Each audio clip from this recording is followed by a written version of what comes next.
There we are. So greetings to everyone. So I'd like to introduce our speaker for the hour. It's Dr. Olusola. He's a general practitioner in Trinidad. He received a general psychiatric in Albert Einstein Medical Center in Philadelphia, awarded the William Mening Award for Most Outstanding Resident of the Year for all specialty at graduation. Upon graduation, he went to Kentucky, where he practiced for more than 20 years and was first place winner of the President's Award with 96% of total votes out of 4 finalists. He directed St. Mary's Hospital Geriatric Unit for 4 years, served as medical director of Brentwood Meadows. It's a dual diagnosis facility in Evansville, Indiana, for 2 years before he was invited to Maryland. He worked at Eastern Shore Hospital Center, Maryland, where he received a Citizenships Award for yearly nutrition and seminars for the community. Dr. Olusola, primary location is in the city of Pomona, where he has worked in mental health for over 30 years. His specialty is psychiatry. He now works for Tri-City Mental Health Services, providing patient-centered treatment and education like this webinar today to help build the body and the mind. Thank you, Dr. O. Thank you. Thank you, Veronica. I want to welcome everybody to the Black History Month at Tri-City. It is my privilege to be your guest speaker on this special occasion. Thank you, Veronica, for that beautiful introduction. I've had the opportunity to do this presentation for probably 25 years now. I've been gradually improving on it. It started with, back when I was in medical school, I was curious as to why most healthcare workers were dying from the same diseases that were killing their clients. I also observed that the lifespan of healthcare workers is not much better than that of the general public. When my father died of diabetic complications about 25 years ago, I was determined to understand how I can avoid falling into the same fate. I now believe that the average human being can live over 100 years before succumbing to deadly diseases. Every one of us can develop diseases such as cancer, diabetes, hypertension, premature aging. Notice I said premature aging. Premature aging is a disease. It's indication of rapid oxidative stress, which is basically when your body is stressed, it makes a lot of free radicals. These are bad molecules that actually attack your body, attack your organs and skin. And also autoimmune diseases, high cholesterol, arthritis, Alzheimer's. We're all prone to these things. Even though your family genes play some role, the food you eat decides the disease onset, the progression, and the final outcome. When I came for my father's funeral, I decided to do a complete blood test on myself. And I was shocked what I found. I was on my way to developing diabetes. This was 25 years ago. That was a wake-up call. And so that's how my journey started. I was determined not only to learn on how to treat myself so I can live a healthy life, because I feel like I worked very hard. Do you ever wonder why people within the same family tend to develop the same diseases? Well, the reason is not so much because they are from the same family, sharing the same similar genes. It has more to do with the fact that they tend to eat the same type of food. So I kind of smile when somebody says, well, it runs in the family. It runs in the family. Well, people from the same family tend to eat this, they gravitate towards the same food. And so it has more to do with the food. There are preservatives and various chemicals in foods that can actually unlock your genetic predispositions to diseases. And so basically what I'm telling you is that we all individually have the key to to keep various diseases from manifesting in our bodies. The food that you eat can actually unlock the disease that are dormant in your genes. Okay, so so I'm going to get started. So basically, I always tell people, doesn't matter how much money you have, doesn't matter what your degree is, you're only as wealthy as you're healthy. If your health is bad, you're not going to be happy. So let's go to my next slide. You know, one of the things I started doing is eating within a time frame.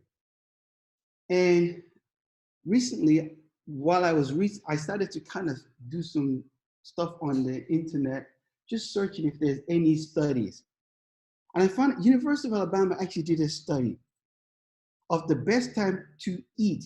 What is the best time for the human body to eat, to consume food and digest and do all, and to the best of your health? They discovered somewhere between 8 a.m. and 3 p.m. The emphasis is on the 3 p.m.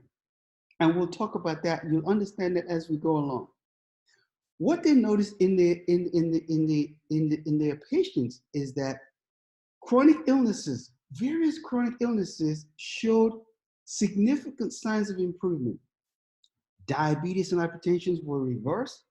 Autoimmune diseases started to become more manageable. Pain reduction. Cancer patients undergoing treatment had a better outcome than those who were not following this dietary timing. Weight loss was actually easier. People were struggling with weight loss. They realized that, wow, it's easier.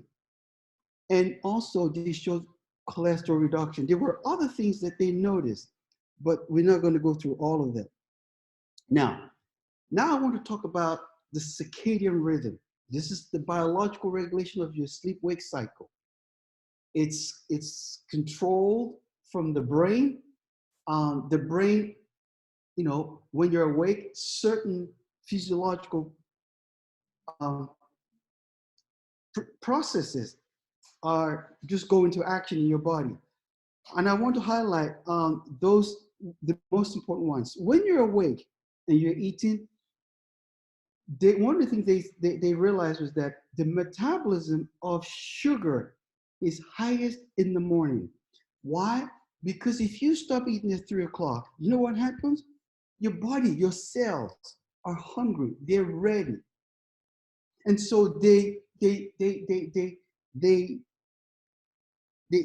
metabolize the food very quickly and very easily, producing energy for activities and all your bodily functions. Now, when you're sleeping, it's different. When you're sleeping, your body is doing repairs, it's rejuvenating your cells, your tissues and your organs, especially your immune system. And along with all of that is the secretion of growth hormones. So now let's move on to the next slide. So if you eat late at night, you see what happens? The process of repairs and rejuvenation of your cells and your immune system that usually takes place while you are asleep. Your energy is diverted not to that, but to the digestion of the food. So if you eat late at night, what happens is you don't get enough repairs and rejuvenation of your cells, organs, and tissues and your immune system. And so that's detrimental because your body is too busy digesting food throughout the night, and you feel bloated. You just feel uncomfortable. You're tossing and turning. You can't get a decent sleep. Okay. And by the way, one of the things you will realize is when you stop eating at 3 and you start drinking, you load up on more of fluid, like you drink water, you're preparing your body for that repairs and the rejuvenation, and also you're not going to feel hungry. You would think that individuals would be hungry, but subjects, and that includes myself. When I stop eating at 3, I'm actually not hungry. But I will tell you this: I do eat very well throughout the day. Okay, and I consume a lot of fruits, a lot of vegetables. I don't really limit what I eat between my 8. Now, personally, I do 9 to 3. That's what works well for me. On days that I'm home. But if I'm working, then I do 8 to 3 or 8 to 2, and I'm fine. All right. So now let's go to the next slide. So let's talk about the hormones. Okay, we need to talk about hormones and antioxidants.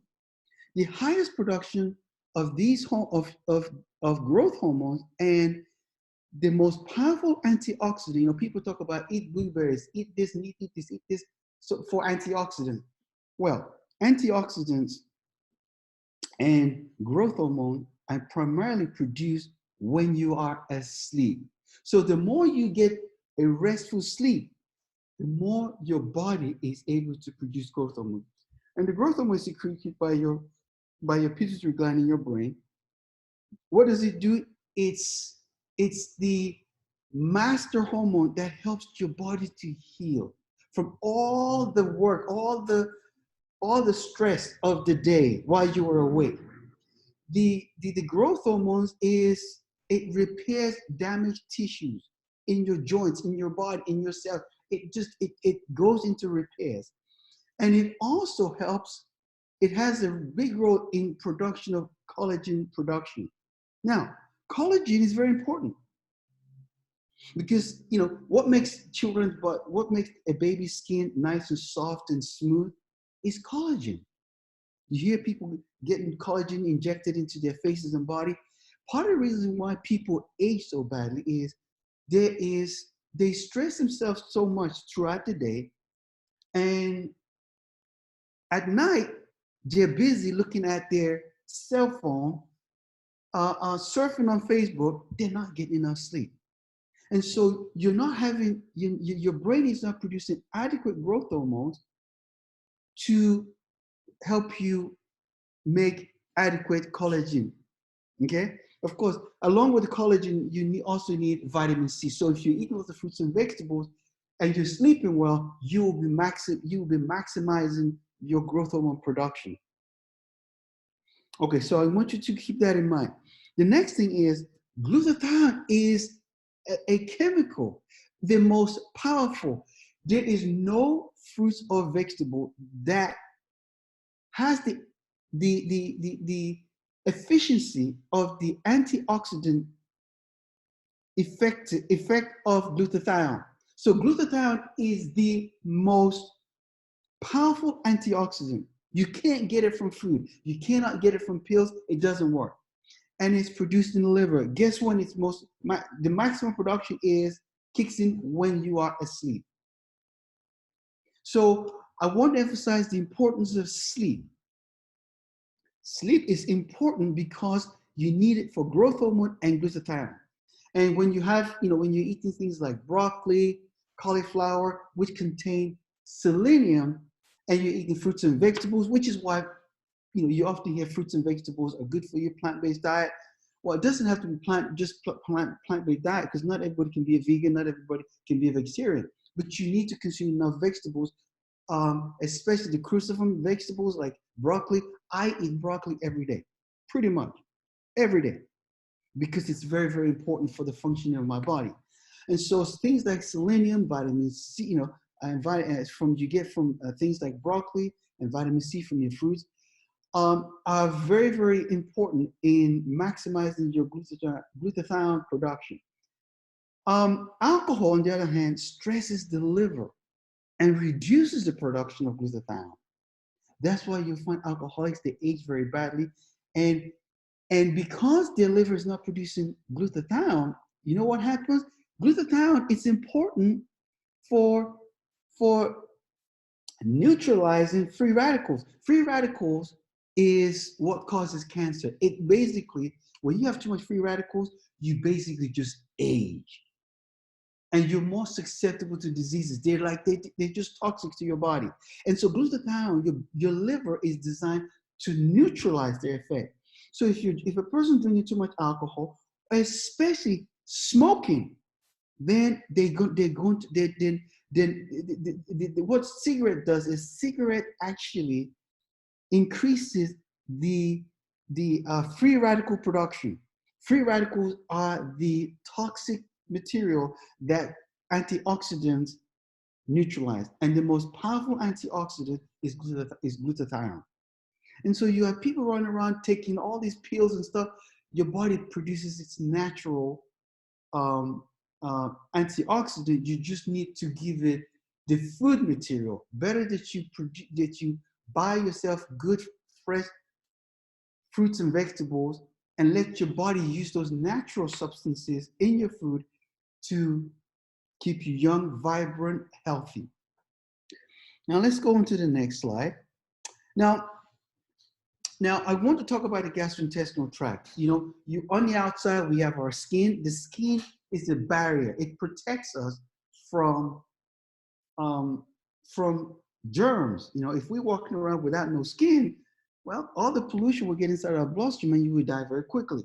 Guess what? Your entire gastrointestinal tract has a covering. And that covering, what it does is, so this is internal. This is a cross section of your intestine, and this is the inside. And that inside, the first layer there, what it does a number of things. Okay, it goes through a lot of abuse because food is moving up and down, and it goes through a lot of wear and tear. So you have wear and tear on the internal lining of your gastrointestinal tract on a daily basis, because we're eating apples, we're eating different things, roughages, and they pass through, and so they put wear and tear. In addition to that, this layer also acts as a net, as a filter. As long as this layer is intact, the first layer is intact, only nutritional molecules that are essential for your body in terms of vitamins, protein, amino acids, will pass through, okay, and eventually end up in your bloodstream to be dispersed throughout your bloodstream. Okay, so it's very important that that layer is intact. Just like it's very important that you're not walking around with sores and wounds. Now, and of course, within your gastrointestinal tract, 85% of your immune system is in your gastrointestinal tract. And so that first layer is so important, because if you put enough wear and tear in this, if you blow little tiny holes in it, guess what happens? Food material that should end up in the commode, guess where they end up? They end up attacking your immune system. And eventually they end up passing into your bloodstream and setting up a cascade of health problems. Autoimmune diseases, they weaken your immune system, and your immune system is being bombarded because that first layer has been compromised. It opens you up to all kinds of diseases. So your gastrointestinal tract has to heal. This is another reason why it's detrimental to people's health to be munching and eating at 8 o'clock at night, 9 o'clock at night, going to bed at night. It means that your body, you eat breakfast, lunch, and dinner, and guess what happens? You put the wear and tear in your gastrointestinal tract doesn't stop. So you're blowing all these microscopic holes in your gastrointestinal tract, and you're beating down your immune system, and eventually things start to escape into your bloodstream and create a cascade of health issues. You start feeling fatigued, you don't feel right, you might get depressed, you just don't feel right. And eventually some of that stuff may trigger diseases, cancer, and all kinds of stuff. So once that first barrier is compromised, Now it's like walking around with an open sore. Okay, so this is why I personally recommend both to my clients and to my family and to people, my loved ones, you cannot be munching food. You've got to stop eating at some point, because so that when you are sleeping and your body is at rest, it can focus not on digestion, but on repairs of your gastrointestinal tract, of your body, your brain, your tissue, all the things that needs to be restored. This is it's essential. If you're not doing that, eventually you get away with it when you're young, but as you get older, all this abuse will eventually show up. Usually by the time you get to about 40 years old, you may start seeing signs of pre-diabetes, diabetes, hypertension, and then you wonder why you got this cancer, why you got that cancer. That's part of the problem. So we need to protect the physical body. We need to sleep, and we need to be careful. So in fact, research has shown that as much as what you eat is important, the timing is also very important, if not more important. Basically, here's what I'm saying to you. Even if you were eating things that weren't very good for your body, and you ate them within that limited time frame of 6 to 7 hours, like between 8 and 3, okay? Some of us can do better. I do 9 to, usually I do like 6 hours for it, and I'm okay with it. What happens is, if you're eating throughout the night, then where's the rest? So the body, so you compromise your health in that way. Let me go to the next slide. Okay, so now let's talk about specific food. Okay, in terms of food, a lot of time, you see most homes, they have ADT, they have things to protect them, the bad guys from entering their house. People are worried about burglars. Guess what? What if I tell you the thing that is most likely to kill you is actually already in your house, in your refrigerator? So why you spend all this money to protect your family, but you're bringing in certain food that have certain preservatives and chemicals in it, and you're slowly but surely killing yourself and your loved ones. All right, let's move to the next slide. So these are the diseases of our generation. And all these diseases have something to do with nutrition and how you sleep, when you eat, and all that. So diseases of this generation, you're talking type 2 diabetes, it's all over the world. And in America, it's killing so many people.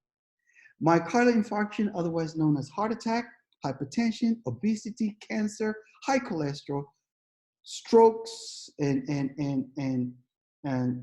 acute brain attacks, dementia, which is really a slow brain attack, arthritis, autoimmune disease, osteoporosis. These are all diseases that have to do with, remember, things like cholesterol. When you eat late at night, you know what's happening?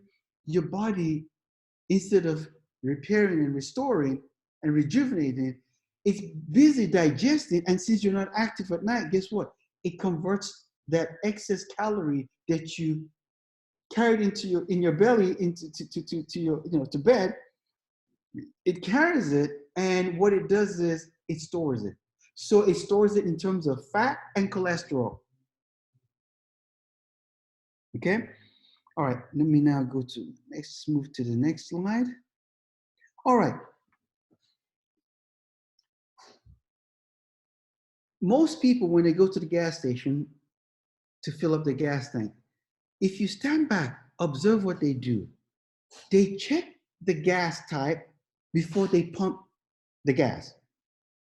No, I don't know anybody who would buy a $50,000 vehicle, brand new car, and says, just put whatever gas in it. If the car says unleaded only, if you put diesel in it, I think you'll find out very quickly that car is not going to last you long. Same thing with the human body.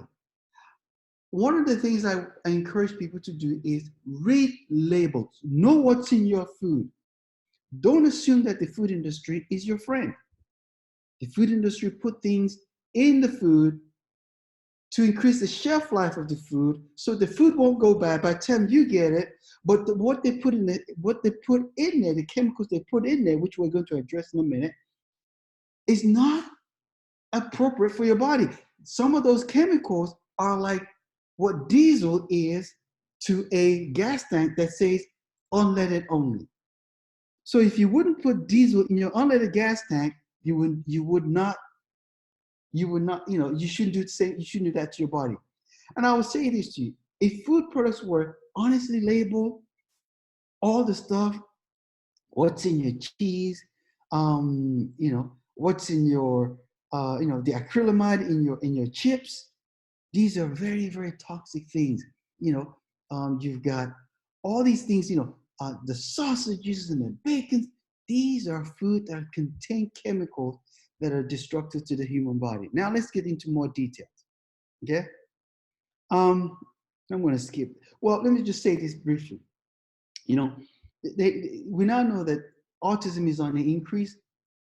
I would say this: part of why this autism is on the increase, it is my belief that we're eating more chemicals, and those chemicals end up in the brain of the fetus, and then the baby comes out having all kinds of health issues, including autism. It's now going. And so the children that are born today, if the parents are not educated on nutrition, those kids, their lifespan is being shortened because they're being introduced to processed food at a very early age. Now let's down to the nitty-gritty. And this is very important. I want everybody to listen very carefully, and so that we can talk about what happens to your cells at the cellular level. The cellular level is very important. Here's a typical cell, okay? This is just a generic, typical cell in the human body. You have the cell wall. I want you to pay special attention to the cell membrane. So you've got the cell membrane, okay? What that is, it's like the wall of your house. So a cell, an individual cell is like a house. A house has walls. It has things like mitochondria, which is where your food is digested, where they're metabolized, broken down for energy. It has the nucleus, okay? That nucleus has a membrane. That membrane is similar in structure. This cell membrane, this nucleus membrane, see that nucleus membrane? Protecting all your genetic code in here. Your genes are carefully protected by this wall, making sure toxic material does not enter, and make sure that the genes are protected, and so that when your cells divide, healthy cells are produced. Okay, and of course this membrane here, this cellular membrane, helps to protect the entire cell. Now, let's say this: anything that compromises these two membranes basically compromises the health of the cell. Now, let's go now to this. Now, what I'm now going to do is I'm going to show you a slide. We're going to take a small section of the cell wall and we're going to magnify it. Okay? All right. So stick with me. You see this membrane? This is a now we're looking at the cell membrane, or the nucleus membrane under the microscope. And what you notice is it has two. This is the inner part. This is the outer part. Okay, this outer part has these orange that you see there. That's a fat layer. Okay, and this inner part also has a fat layer. So we refer to this as bilipid layer. And you see these different color objects. Okay, these are called your receptors. Your receptors are like your doors and your windows. And they're embedded in the cell membrane. Okay, and the cell membrane, as long as the cell membrane is healthy, these receptors can function. They function like doors and windows. They let things, they let your vitamins in, they help this, they let your sugar in. For example, you see this, let's just say this is and they're made of protein. So let's just say this is the insulin receptor. This insulin is the hormone that's responsible for the metabolism of sugar. And so when the insulin picks up sugar and brings it to the receptor, it locks onto the receptor like a lock and key. And it unlocks this. And when this is unlocked, sugar is driven into the cell to be processed. Now, if this cell membrane becomes compromised, okay, if you replace this fat with bad fat, this is good fat. If you replace it with bad fat, like hydrogenated oils, if you replace it with hydrogen, you see on your food labels, it says transaminated fat or trans fat, hydrogenated oils. When you see that, okay, what happens is that those transaminated fat are not supple. They're very stiff. And so what they do is they stiffen up this cell membrane, preventing these receptors from moving. It's like pouring concrete slab on your windows and your doors, and you can't open the doors.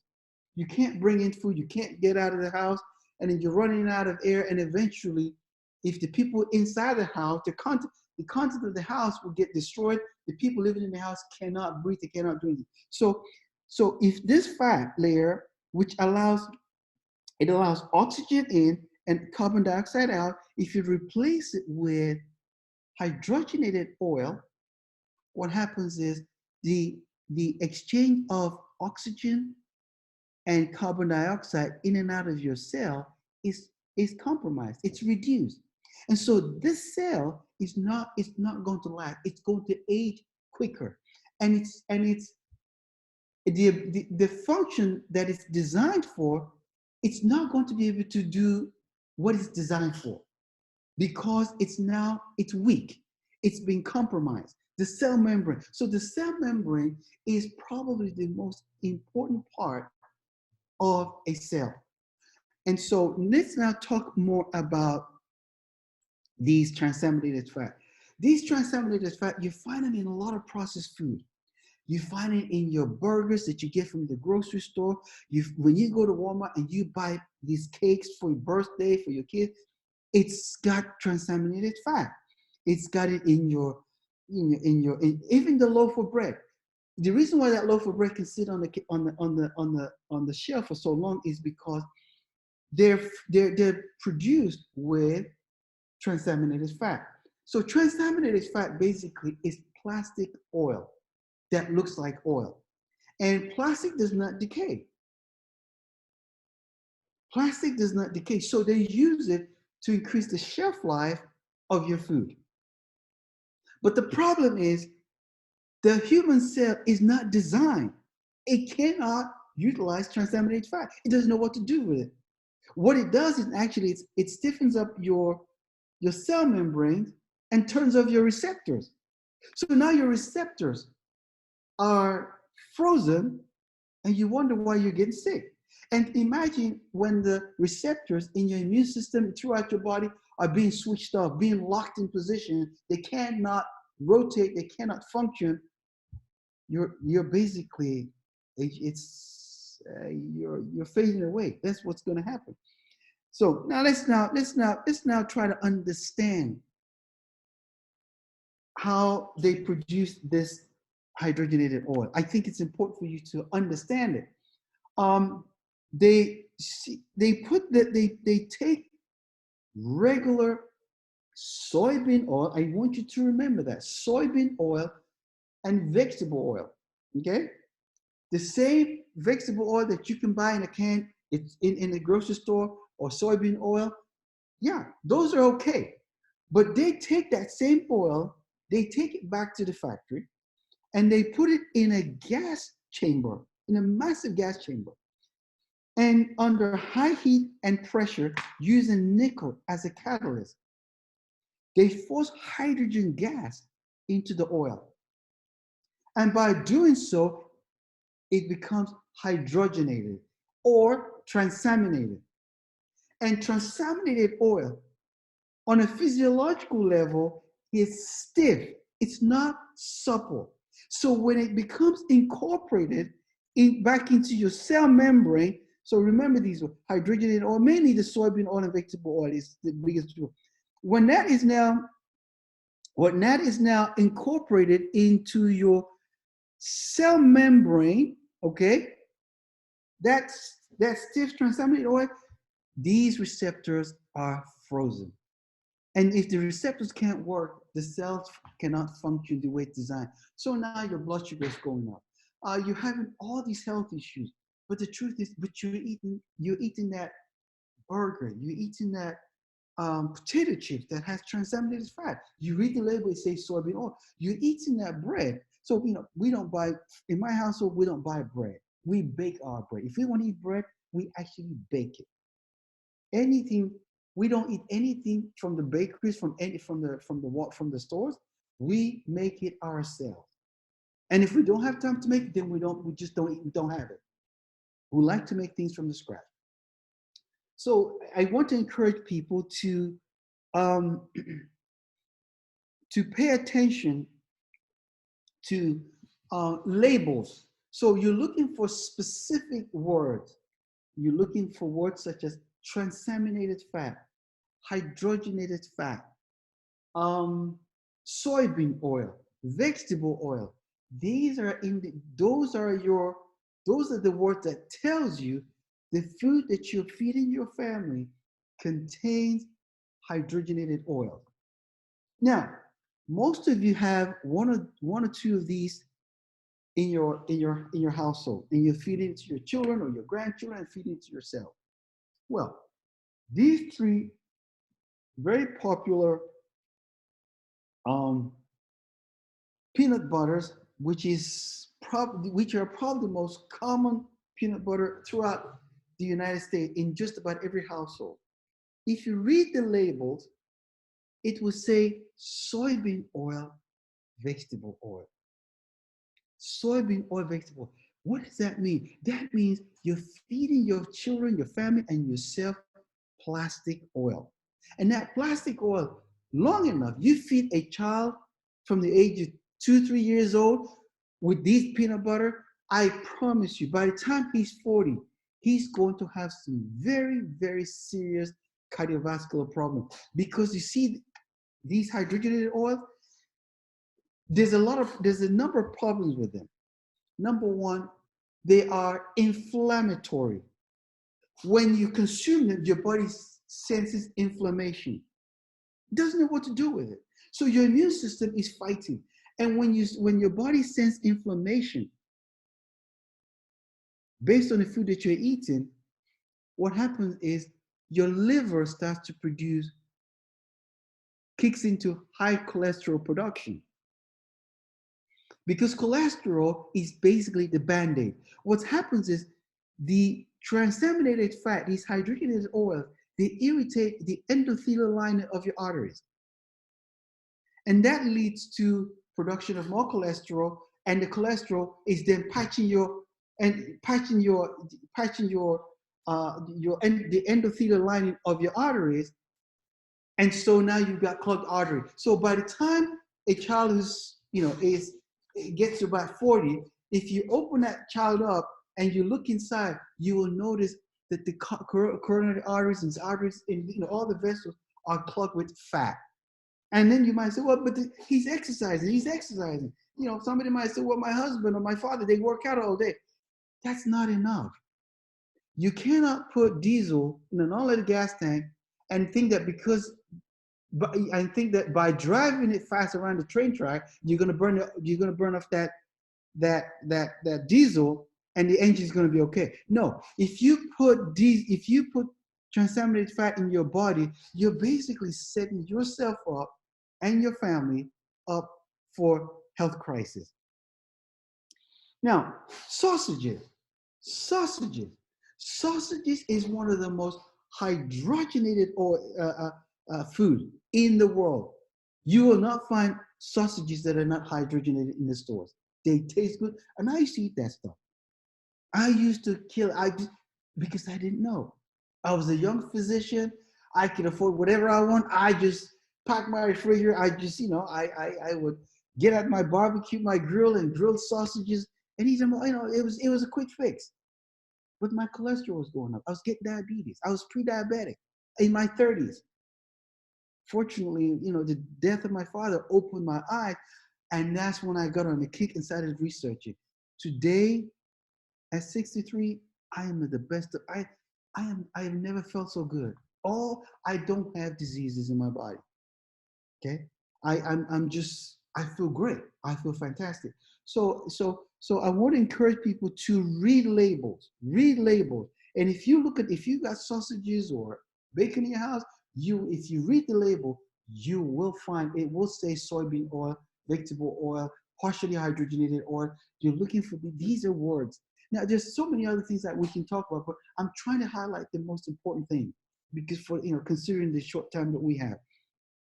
All right, let's see. Now, you ever, and I'm a great lover of sneaker bar, okay? I've always loved sneaker. I mean, before my father passed away and I started learning about nutrition, which unfortunately didn't teach me medical school, I just thought, because I was a runner, I used to run, and I thought by running I'm fine because I jog. No, I would eat 2, 3 sneaker bars every day because I love that crunchiness of peanuts in my mouth. But now that I understand, it's by the way, if you ever take a sneaker bar and just bend it, it bends like plastic. It bends like hard plastic. It bends.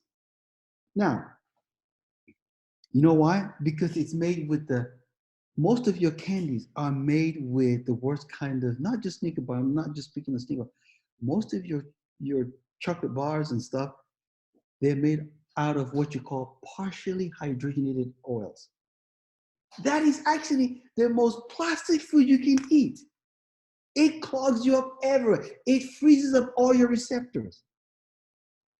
And so somebody says, well, my blood sugar is low, so I'm going to eat some Snickers to bring up back my blood sugar. Well, if you keep that up, you'll find that when you go for your checkup, your cholesterol is up, different things, you can't lose weight because you're switching off your receptors. Your disease, your rheumatoid arthritis, your diabetes, whatever disease you have. And not only that, once you compromise the cell wall and the nucleus wall, remember now, the nucleus has your genes in it. And if you compromise the nucleus membrane, as I showed you earlier, what happens is your genes are now you're unlucky. Those genes are no longer protected. Whatever disease you're carrying from your family, you just unlocked it. You have now unlocked it. Basically, here's what I'm saying. You could have a Siberian tiger in a cage in the middle of your house. Okay? That's the cancer cell. That's the diabetic. That's the cancer gene. That's the diabetic gene. So, but you have it controlled. It's in a cage. As long as you don't take a key, hydrogenated oil, and unlock that cage, that Siberian tiger can only growl. It cannot hurt you. So most of the time, we unlock those genes by what we eat. And one of the worst things you can put in your body is hydrogenated oil because it freezes up and it damages your cell membrane and freezes up your receptors. And if your receptors are not working, your receptors are important for the physiological responses of the cells. The cells cannot. Something has to trigger those receptors. So if I eat a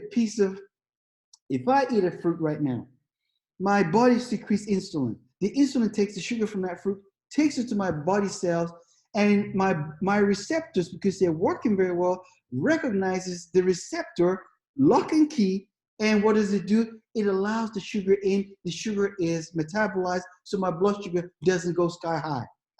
That means I'm not. So from years and years of replacing this good fat in your cell membrane with hydrogenated oil, you're basically driving yourself towards pre-diabetes and eventually diabetes. And then you're trying to chase it with insulin and metformin and all kinds of stuff, but you're not sleeping. You're staying up all night, so your body's not resting, and you're consuming the wrong food. It's a double whammy. It's a double assault on the body. And you're stressing your body out because you worry every day. You run up at night, you got family to take care of, or you're just trying to take care of yourself. All right. How much time do we still have? We still have 5 minutes, but okay, so I'm sure questions will come in, and I have some questions as well. Okay, we'll try to round up. Okay. So I'm just, again, I think I've already talked about some of this. Let me just and so as I travel across the country, I see little children. It's not their fault. If you were to take a child every day to McDonald's for breakfast, this is what you're gonna get. Why? These foods. So when the foods are produced from their, let's say they're made in, say, Florida, they have to be transported throughout the United States, right? The bread, the fries, all the different things. What happens is that they have to use hydrogenated oil to preserve the taste and also to extend the shelf life. But the problem is hydrogenated oil is so toxic to the body, the children can't, you retain it, you can't, it's harder to burn, and it turns off all your physiological functions over many years of consuming them.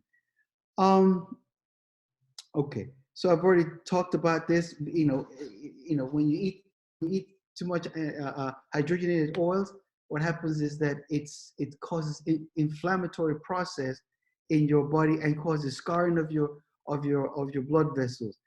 And so what you get here is, so as the blood vessels are irritated on the inside, your liver is, as part of your body, it recognizes there's inflammation. It says there's inflammation, and the liver starts to send out cholesterol. It increases its cholesterol output because cholesterol is the band-aid.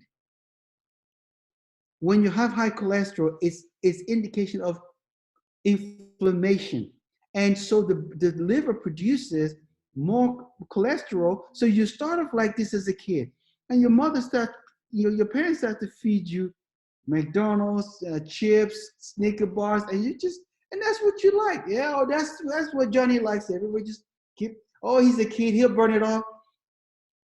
It upsets me when I see parents who are unhealthy, very sick, and they say to me, and I say, why are you giving your grandchild all that candy bar and all those cookies? Oh, he's a kid. He can eat anything and he'll burn it off. And then I say to myself, were you not young and fit like he was when he was 3 or 4 years, when you were 3 or 4 years old? You notice now you got diabetes, you got hypertension. What happens is you created, because you did not understand the effects of these food on your body. You started off clean, and the cholesterol builds up and eventually, if this is going on, and that process is going on throughout your body, I have, and you'll see it in the form of stroke, heart attack, and a lot of men complain of ED, and ED really is evidence of clogged arteries. It's not only, so when you see when a man says he has ED, it's now been shown that if you follow that man over a period of 5 to 10 years, he's likely to actually get a heart attack or a stroke. So when the client comes in and says, "Well, Doc, I have ED," they need to understand why. And trying to overcome that with pills, whether it's Cialis, whatever, it's not the thing. Because, and eventually, even those pills will stop working, because eventually this little opening will eventually get completely clogged. Let me see if there's anything else I want to bring up. So this is what the inside looks like. You take a slice of that artery, you've got this cheesy, clogged up artery, and it's just, that's, the blood is the life of the body, the life of your organs. And eventually, as this gets thicker and thicker, and you continue to consume these various foods, there is a the organs are going to be destroyed. So now let me just go show.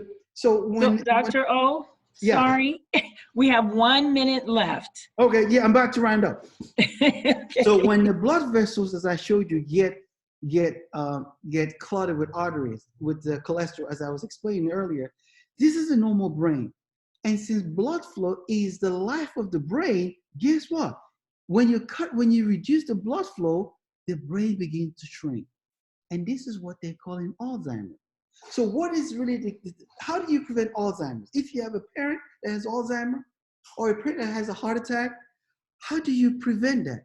You need to eat the right kind of food. So I'm going to stop here because again, and the same thing, of course, in your heart. If you are, in the heart, what happens is eventually it gets so narrow when the blood is backed up, blood that's not moving clots, and when that clot in one of these vessels, boom, you have a heart attack. All right, thank you, ladies and gentlemen. I am ready for questions. It's so much we can talk about. This is just a kind of a bird's eye view. I didn't go into a lot of details, so I'm going to try to answer your questions. So I am ready.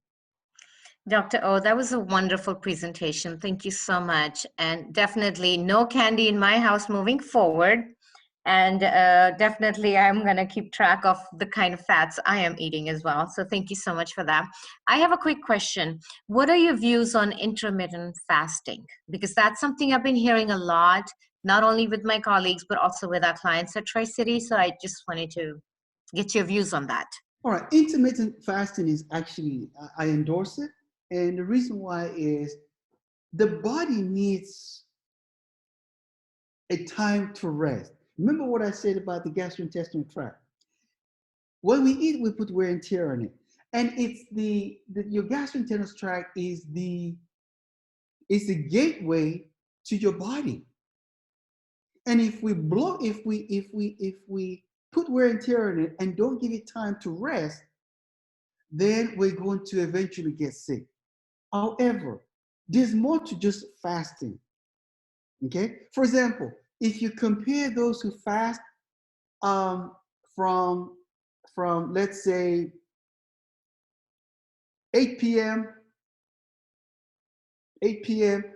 till, let's even say 12 midday, they had some benefits.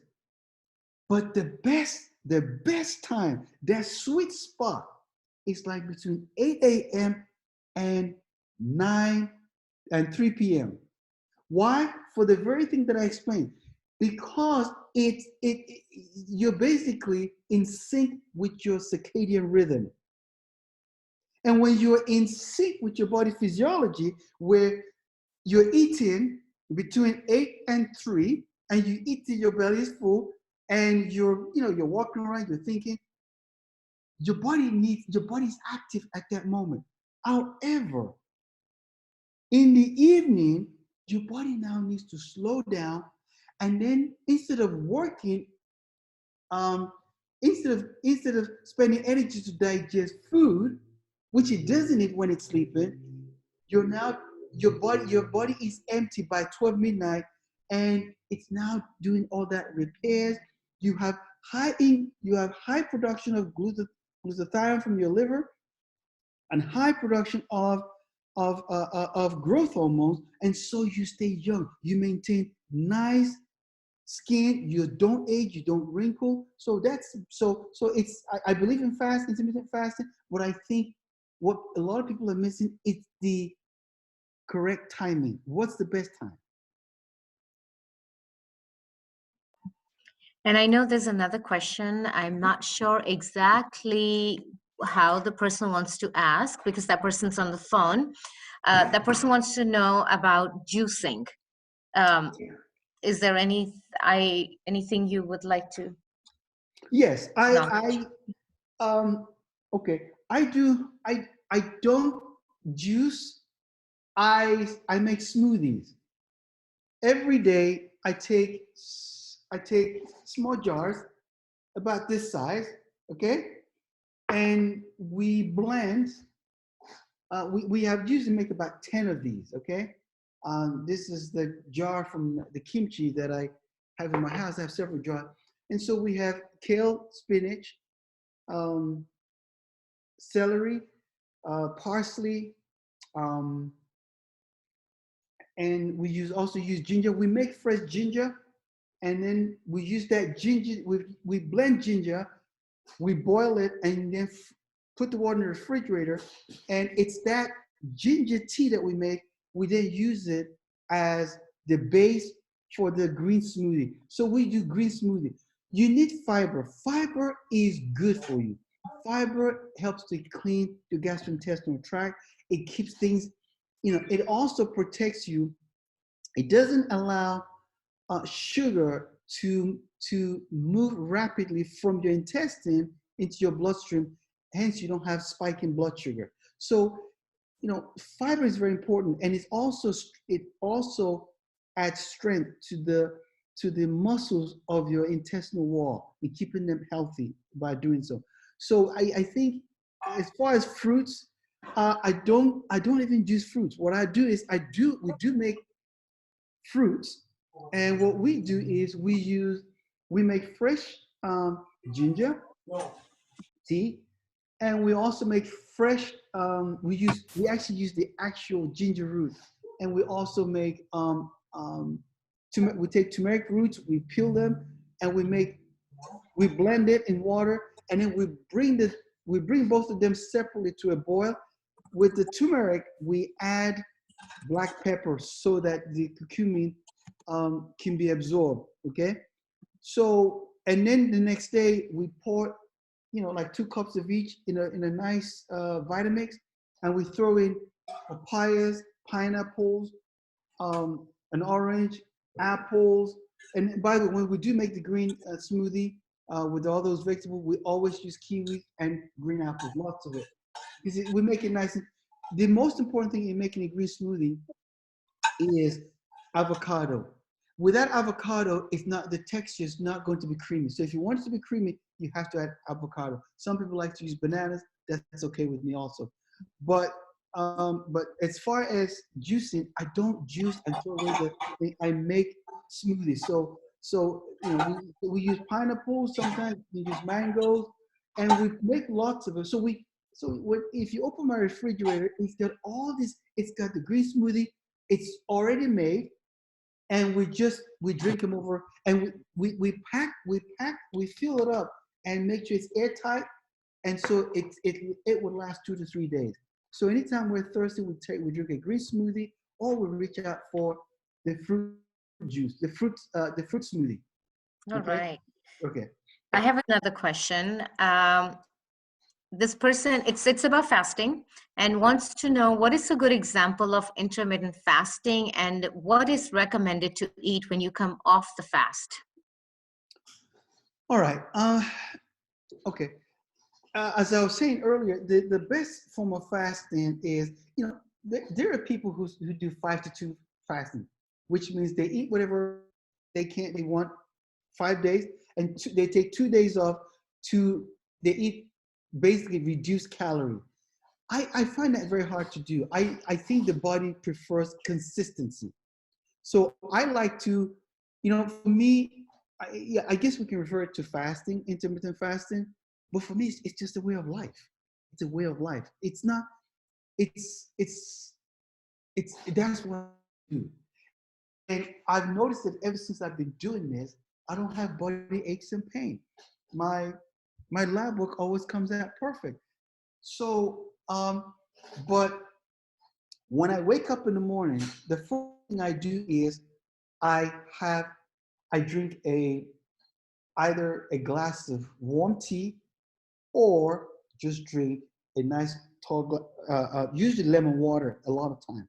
Okay, lemon water, and I drink that lemon water through a stainless steel straw. So what I do is I take 1 whole lemon or 2 lemons, because I usually make some for my wife and we both make it for each other, and we peel it, and then we slice it into 4 parts. And then we put each slice against the light, and we take out the seeds, and then you put the 4 seeds, the 4 slices in the blender, add some water, and make some nice concentrated fresh lemon juice, and then we sip it for the first hour when we wake up. What's great about that, even though it's acidic in the mouth, it's alkaline in the body. By the time it's processed, now the funny thing is, if you bought orange juice from the grocery store and you drank it, it makes your body acidic. Acidity is not good for your skin. It's not good for your bodily function. But if you drink lemon water in its most natural state, by making it yourself and drinking through a stainless steel straw, it will. So that basically, it prepares you for the day, because when you're waking up in the morning from a fasting, you have ketones. Ketones is what gives us that breath, that strong breath. So you're basically cleaning out your body. You're cleaning out your liver. Your liver's been making glutathione all night. You're supplying vitamin C that your body needs. Vitamin C is probably one of the most important things that you can put in your body, because why? It helps your body to keep generating collagen, and it's good for healing. The body cannot make adequate collagen without vitamin C. So start your day with something like lemon water and just no sugar, please, no sugar. Now, then the next thing is you can eat, just make sure you eat whole food, potatoes, vegetables. If you want, you can start off with oat, freshly made oats. I do all kinds of stuff. For me, since I'm not taking any pills, I usually start my day with grapes. I love grapes. But if you're taking medication, you can't eat this. And what I find is, if a person ate and stopped, ate well by timing their eating, I'm talking eating between 8 and 3, eventually a lot of the chronic illness that they have will reverse. And they're most likely going to be able to, within a year or 2, may actually be able to get off of a lot of the pills that they're taking. Because the body, you're allowing the body to heal itself. And you are in sync with your circadian rhythm. That's what's missing, okay? And so I start my day, I love to eat. Sometimes I eat 2 of these just for breakfast. Why? I'm loading myself with a food that's so high in vitamin C. My body is screaming for vitamin C, because the vitamin C that I had the night before, it's been used in making collagen. And one of the things you'll notice when you start doing this is your skin begins to take a glow. There's a glow to your skin. You don't age. And people begin to look at you, they go, are you really this old? People that went to school, they go, how come you're not changing? Well, the difference is you understand. And knowledge is power. So once I start my day with a fruit like this, and you can choose apple if you want, I like to eat those healthy foods to start off with. It also prevents me from spiking up my sugar too quickly, okay? I don't want to spike up my sugar for, coming out from a fast. And then by the afternoon, I may have broccoli, sweet potatoes. I use things like nutritional yeast. I sprinkle it on my potatoes. I may, if you like, you can eat a boiled egg. You can, if you want, if you're not a vegetarian, you can eat some chicken. I don't eat a lot of meat. I get most of my proteins from lentils. I have all different kinds of lentils, black beans, and different beans. And I do eat. So I lean more towards plants, because plants are healthier. Okay, and we're all aware of how a lot of the animals that we normally eat, they're injected with hormones, and those hormones get into our bodies. All right. What else? Dr. O, I got one more question. Actually, 2 more. Mhm. One is, what are your thoughts on keto diet? That's also another thing that we've been hearing about in the media Okay. and movie stars. So what are you? Yes. All right. If you asked me that when I first got into nutrition, I was one of those, because I remember Atkins diet. I read his book and I thought, this was a great idea. Here's the problem with that.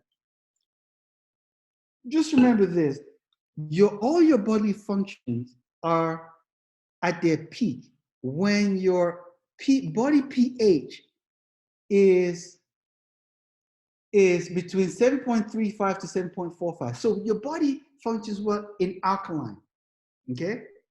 If you're doing a keto diet, what it implies is that you're not eating any sugar, okay? But your body so you're loading up on extra protein. Now, here's the problem with that. If you ever looked at bodybuilders, they look all muscled up. Over the years, you'll notice that they age very badly. Secondly, most of them end up dying prematurely. They eat so much protein. Protein is excreted through the kidneys. And those protein put burden on their kidneys, so they end up with renal failure. Secondly, if you're acidic throughout the day, 24/7, how does the body fight acidity? By this acidity, one of the ways the body counteracts acidity in your body is that your bones begin to be demineralized. So the calcium starts to leach out of your bones to neutralize the acidity. And also your body buffer system is constantly working. And that most of that is in your kidney. So your body is in constant fight. And so the other thing is acidity attacks the collagen tissue of the body. And I will say to you, the keto diet may work for a while, but the long-term effect of it is that people actually begin to get sick. They go to the doctor and they say, why am I having kidney problem? Why am I having this? And, acidity, again, you look at bodybuilders, what happened to them? They age, their skin gets all wrinkled up. Why? Because acidity attacks your collagen tissue. Thank you. I have another question that came in. Okay. Do you believe a person can fully reverse their autoimmune symptoms and get off their medication when healing the gut, taking supplements and a diet such as anti-inflammatory diet or AIP diet? I don't know what AIP diet is. I'm sure you know. If a person ate anti-inflammatory food, those food with and they ate them all throughout the day, thinking it's and that's what people do. They say, I'm going, tonight I'm going to eat my blueberries because it's supposed to be healthy. Okay, and I'm taking all this supplement to improve my GI flora, the bacteria, the good bacteria in my body. But part of the problem is one. It's not so much that they need all these prebiotics. If you eat adequate vegetables, if you eat things like kimchi, if you're eating variety of food, the body will sort this out. But what's missing in all of this is people stress throughout the day. And remember, when you stress out, there's a lot of things we didn't even get into. Stress increases cortisol production in your adrenal gland. And cortisol spikes blood sugar. It just throws your body into a catabolic state. And that in itself can also lead to things like diabetes. Even though you think you're doing all the healthy stuff, there's so much that can go wrong. So I think that the best thing anybody can do for themselves if they have an autoimmune disease is to, one, you must get adequate sleep. Secondly, you must allow the body to heal itself. Remember, the immune system, so if a person is taking probiotics and prebiotics, whatever, but they're eating a lot of food late in the evening, they're still not resting, right? The body is not resting. So it's important for them to understand the number one thing they can do for themselves is to eat in sync with their circadian rhythm. Once you do that, once you lock into that, the body has a natural way of healing itself. You have to supply adequate vitamin C, not in form of tablets, that's been processed, but eating lots of fruits during the time in between your meals, either grapefruit, either an apple, eat some strawberries, some blueberries, some blackberries. But come 3 o'clock, you now sink in with your circadian rhythm. Your body now has to start preparing for sleep. And then during the night, you have a spike in growth hormone. You have a spike in men. Their testosterone level goes up. And all that is going into repairing not only the immune system, but the entire body.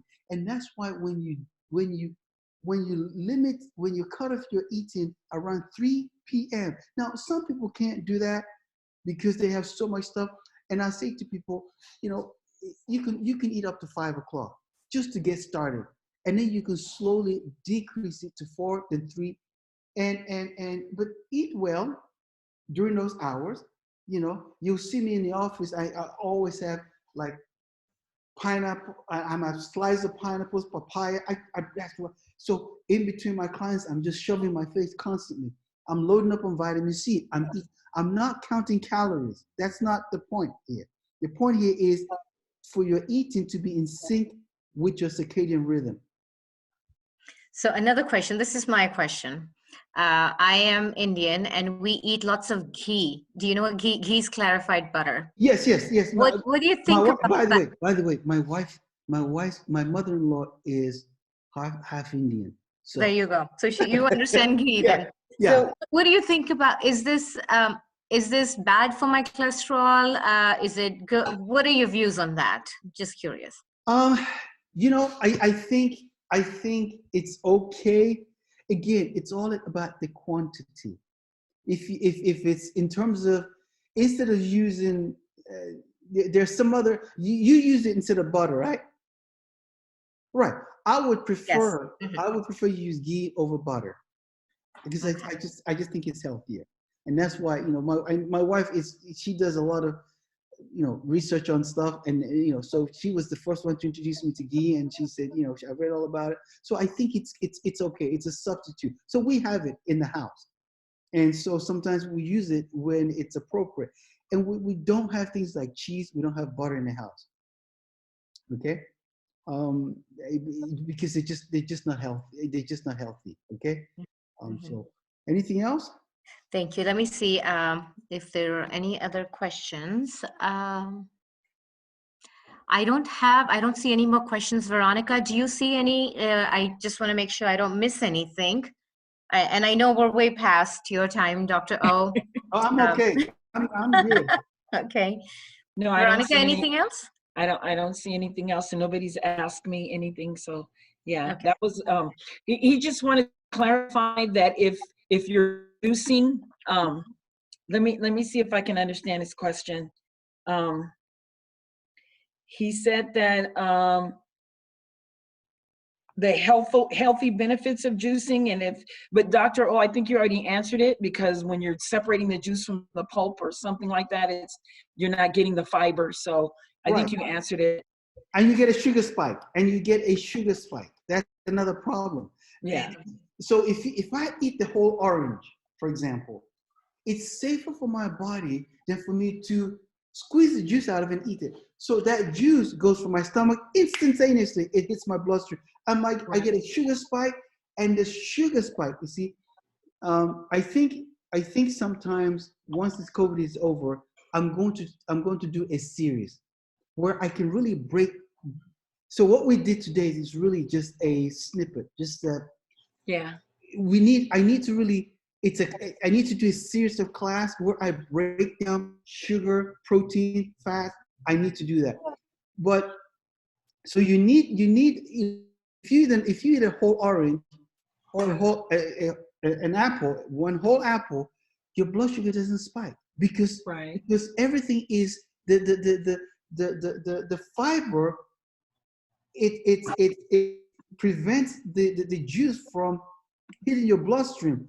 The sugar spike is bad for your pancreas because it puts too much stress on the cells that produce your insulin. Right. Okay. They said they're on the phone and they're trying to talk, but nobody can hear them. So I don't know how they're getting questions through the phone, but they But that was the answer to the question. I can't wait to do a series on this. This would be fantastic. Oh, this is the shortest one I've done. And usually we break it down into multiple series over like 7 weeks. Once a week, we just so, and that's when I go into a lot of details. Okay. Perfect. So, Yeah. So we So have yeah. a comment Okay, I'm from sorry. one of our program managers at Tri-City. She said, yes, a series will be great. This is so informative and clear in layperson's terms. Thank you, Dr. O. So I too would like to, I think we are done with questions. Oh no, we have one more. I'm One more? sorry, Okay, Remy. sorry. No, please, please, I want to make sure. Mary McQueen wants to know if you're juicing only veggies like kale without fruit, will it spike your sugar? No, if you're not adding fruits to your veggies, it's not going to spike your sugar. But the problem with I think this person is meant to say smoothie, right? She said, I think people are juicing because it's some kind of cleansing that they're doing now. Well, so yeah, I think they're missing the whole thing. You can. Here's the thing.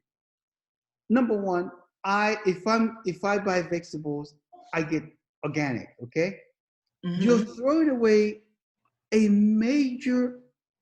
you're throwing away the nutrients. You're throwing away all the nutrients. Number one, that's locked up in that fiber. So if all you're doing is drinking, number one, you're flushing money away. Okay, and you're missing out. And whatever small amount of sugar that might be in your vegetables in your juicing, it's gonna go straight into your bloodstream. Now you're not gonna get a spike like you would drinking orange juice or anything. You can do that, but that's a lot of money, and it's not necessary. If you make a smoothie, the most important thing is put a quarter slice of a small avocado in it. Okay, throw some kiwi in it, throw some like 2 green apples in it, and blend it with a nice Vitamix, and then split them up and put them in your refrigerator. Make sure the jars are filled all the way to the top, and then seal it and put it in the refrigerator. It lasts about 2 or 3 days.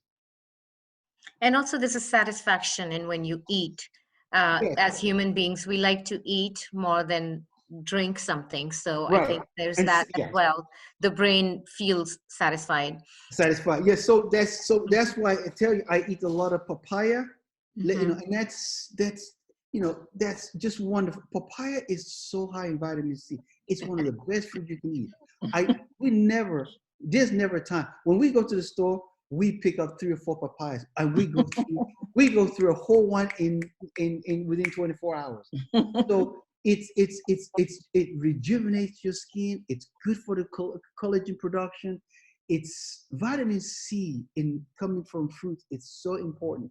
And so I encourage you. So if you make a green smoothie, if you make it right, throw in some kiwi, throw in some apple, and the fiber will allow that the liquid part of it to sip into your body gradually and not spike. You want to avoid spikes, and so so that's the best way to do it anyway. Yeah, he said thank you very much, and so did Mary. Thank you. This is really good. This is so good. I think we're done with the questions, right, Veronica? Yes, we're done. Thank you. Okay. So I just want to say thank you to Dr. O for your time and sharing your knowledge. And definitely once COVID is over, we need to do more lunch and learns, and need to do more for all staff to hear the things that you're talking about, because you have a wealth of knowledge on this, and I am so glad that you work at Tri-City. And it's an honor to be here with you and learn so much from you. And based on the last webinar, we knew this was going to be a great one, and there's more to come. So we will work with you, Dr. O, to create more webinars coming in the near future. We also have May as Mental Health Awareness Month coming up, so we'll do something at that time as well. And Veronica and I will work with you. We'll reach out to you. All right. And thank you so much. Thank you so much, Dr. O. It's been my privilege. I thank you so much. I appreciate it.